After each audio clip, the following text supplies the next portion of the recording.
Power star Pawan Kalyan గారు మరో ఎత్తుకు చేరుకున్నారు. 2024లో జరిగిన ఆంధ్రప్రదేశ్ ఎన్నికలలో ఆయన ఇటీవలే విజయం అతనికి రాజకీయ స్థాయిని పటిష్టం చేయడమే కాకుండా అతనికి సినిమాల ప్రాజెక్టుల కోసం ఉత్సాహాన్ని కూడా పెంచింది. రాజకీయ కోలాహలం మధ్య పవన్ కళ్యాణ్ రాబోయే చిత్రం ఓజీ అతనికి చరిత్మక నిదర్శనంగా నిలవబోతోంది. సుజిత్ దర్శకత్వం వహించిన ఈ గ్యాంగ్స్టర్ యాక్షన్ డ్రామా సినిమా మైలురాయిగా నిలుస్తుంది. ఇక మిస్టరీతో కప్పబడిన చిత్రం కథనం హై యాక్షన్ అనుభవాన్ని అందజేస్తుందని హామీ ఇచ్చింది డివివి సంస్థ.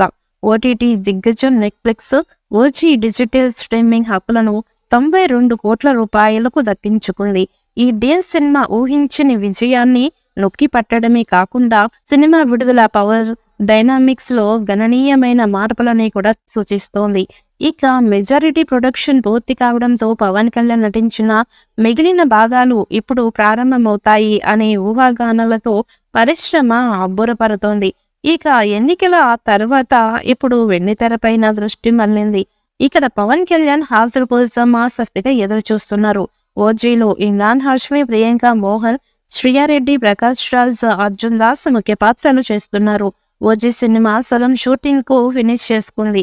యంగ్ డైరెక్టర్ సుజిత్ దర్శకత్వంలో తెరకెక్కుతున్న ఈ సినిమాని డివివి దానయ్య ఎంతో ప్రతిష్టాత్మకంగా నిర్మిస్తున్నారు. ఈ సినిమాలో పవన్ సరసన ప్రియాంక మోహన్ నటిస్తుండగా, అలాగే బాలీవుడ్ నటుడు ఇమ్రాన్ హాష్మి విలన్ గా నటిస్తున్నారు. ఇక సెప్టెంబర్ 27వ తేదీన ఈ మూవీ రిలీజ్ కానుందని మేకర్స్ ప్రకటించారు. కానీ ఈ మధ్య ఓజీ వాయిదా పడే అవకాశం ఉన్నట్టు అనేక వార్తలు కూడా వచ్చాయి. అందుకు కారణం ఓజీ సినిమా ఓటీటీ హక్కులను ఏ సంస్థ కొనుగోలు చేయకపోవడమే అని టాక్. ఆ సమయంలోనే ఓటీటీ స్లాట్స్ లేకపోవడంతో ఓజీని కొనుగోలు చేయలేకపోయినట్లుగా వార్తలనేవి వచ్చాయి.